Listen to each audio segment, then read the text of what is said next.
Guys এটা আরেকটা আজ ক্যান্ডি নিয়ে চলে এসেছি, যেটার নাম হলো মিল্কি ক্যান্ডি।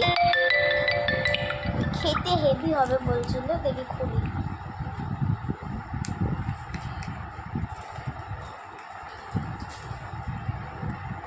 গাইস খুলে নিয়েছে, আর ভেতরে পুরো দুধ।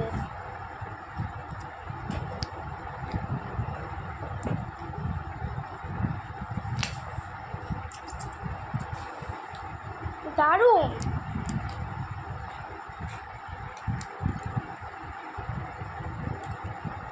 সেটা একটু মাঝনের মতন চিপতে হয়, আর কিচ্ছু না। একটু মাঝনের মতন এরকম করে চিপলে কতটা বেরোবে। দেখো এরকম মাঝনের মতন চিপছি, কতটা বেরিয়ে যায়। মাত্র নিয়েছে 5 রুপিস। এটা পুরো দুধের। আমি হেভি লেগেছে। তো আজকের জন্য এইটুকুনি।